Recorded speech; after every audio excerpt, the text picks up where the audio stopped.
Hey, I'm Toussaint Morrison. I am the founder and creative director for Onsite Public Media, and I had the privilege to attend last Friday's press conference put on by the Department of Justice, the DOJ, in their response and investigation into the Minneapolis Police Department after their murder of George Floyd on May 25th, 2020. And I'm just gonna do a less than 10-minute video on what that experience was like going to the DOJ press conference.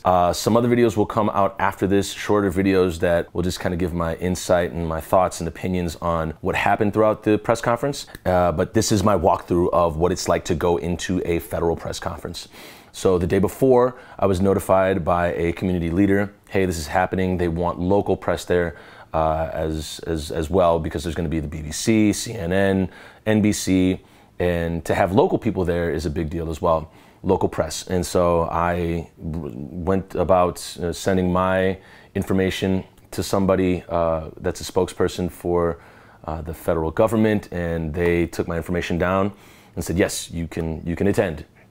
And so you go to 600, I forget the actual address of it, but you go to the U.S. Courthouse downtown Minneapolis, and upon entering, it's like any TSA that you would at an airport. The building is huge, it's ginormous. It's at least 14, 15 floors up, I believe, and it's a really big building. The thing that you notice off the bat is that it's on the front lawn of it, they have just kind of like a hills set up. And I believe this is due to that they want to deter anybody driving, a bomb into the building. So the building itself is built like a fortress. It's very airtight. It's very, very thick, dense. So you go in, and there's a metal detector that you walk through for security. They check everything. You put all your stuff into a bin. They put that through a scanner that somebody's watching over, and then you walk through the metal detector, and you go into an elevator, and you go up to X floor. And there, you then check in with somebody, and they make sure that you are who you say you are and that you're on the list. And then you go into a very small room.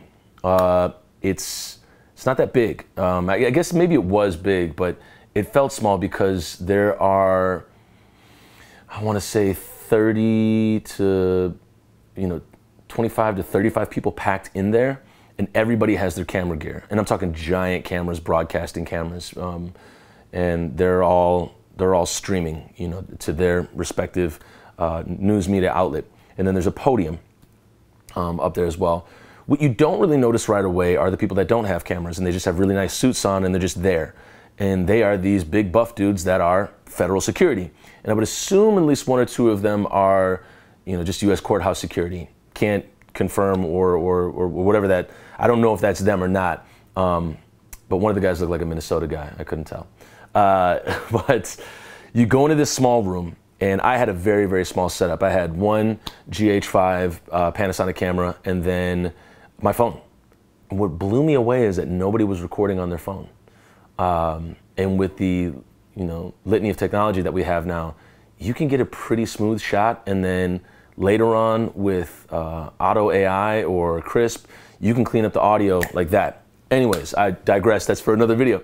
And I set up my very small setup, and then essentially just, took my spot. And what was interesting was in the room, I would say 95 to 98% of the press in the room were white. And this was a press conference about the racist practices of the Minneapolis Police Department. And in the spirit of the theme of the press conference, I could be in my own head about this, but I definitely was making room for myself off to the stage right corner, and the big press just kind of fanned out. Usually that hasn't happened ever for me. They usually are like, hey, buddy, come on. But they just didn't say anything, and this guy kind of scooted over and said, hey, are you okay? And I was like, yeah, I'm good. And that was probably the first time I've ever heard a press member, white press members say, hey, is everything all right? And I was like, cool, got enough space.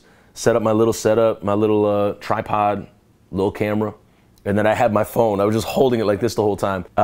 And then what happens is they say to everybody, okay, leave the room. We're gonna have dogs come in and sniff down the room. And I presume they're having bomb dogs sniffing things down to see if there's any weapons or explosives in the room. And so we leave the room, and these two canines come through, and they're in there for a few minutes. And I believe it was MPD that was leading that operation, and then they left with the dogs, and that was it. And everybody goes back into the room, and it's kind of a scuffle to get back in the room. You got to reassert yourself into the space, and so we get back into our respective spaces, and we then are just standing and we're waiting. And it's some people are talking, some people aren't.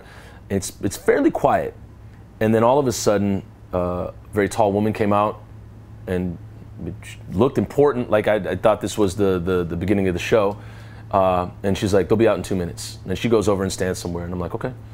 And I personally don't know. There's chairs down in front for reporters who want to ask questions, and we'll get to the questions later on in a few minutes. And what then happens is they open the door, and out come, I think, 2 more security, and then it's Merrick Garland, Vanita Gupta, and Kristen Clark, who are all with the U.S. They are the U.S. Attorney General. Merrick Garland's the U.S. Attorney General.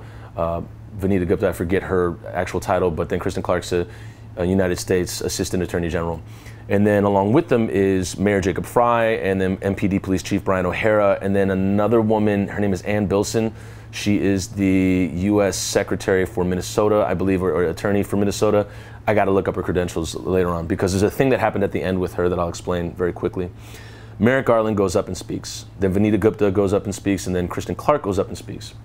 And we'll get into what they said later on. I'm just giving you the procedural things here.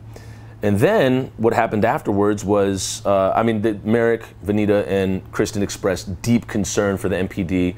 They laid out 4 points. One, the Minneapolis Police Department does not call out its own racism. 2, it does engage in frequent racist practices. 3, they have used excessive force and unreasonable force upon press and protesters. And lastly, they have used excessive force upon people with behavioral disabilities. And so those are the 4 main points that they drove home. And then afterwards, Ann Bilson got up and spoke and didn't really speak to what they were talking about.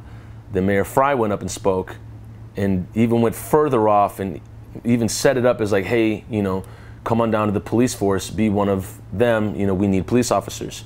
And then Brian O'Hara went way off course and just kind of saying apologies, and that was that. And they kind of turned it into a promo piece for the MPD by the end of it. And so when they took questions, Ann Bilson then read off of a list. People weren't allowed to raise their hand and get a question in. They just said, hey, NBC, BBC, Star Tribune, KARE 11. So nobody was really allowed to ask a question. You had to be on the special sheet of paper that Ann pointed out that was calling names off of it. And the air was extremely tight in there, and the security was on both sides of the podium, just at least 2 dudes on both sides of the podium, just ready to spear somebody if they made any wrong moves. And one of the things that I found in the press conference was the etiquette, that there were many things that I heard Jacob Frey say that I found were laughable. It was, you're being told that your police department is racist and it's unconstitutional. And then he's up there saying, I really think we can turn this thing around. And it just seemed very, very delusional. And so I wanted to laugh, but I don't think that was an acceptable place to do it, because one of the security people would have probably taken me out. Taken me out as in, like, asked me to leave. I don't think they were going to do anything crazy. And then at the end, Ann Bilson went up. Somebody asked a question and said, hey, do you think it'd be better to have 1 investigation instead of 2? Because MDHR, the Minnesota Department of Human Rights, is investigating the MPD as well. And Ann Bilson went up, and Jacob Frey went up and said, yes, I think it would be better to have 1 investigation, just consolidate it. Ann Bilson went up and then seconded that, I think, or it was the other way around. And then Kristen Clark asserted herself afterwards and just said, actually, our investigation is separate from everybody. We're dealing with federal things here. We're different. And it was a very, very low-key way of checking both of them, saying, this is a federal investigation. We're going to do our federal thing, and all y'all are just going to stand by and watch. And whatever the MDHR wants to do, God bless, good luck. And that was the end of the press conference. And then we went over to City Hall and had a counter press conference to respond to it.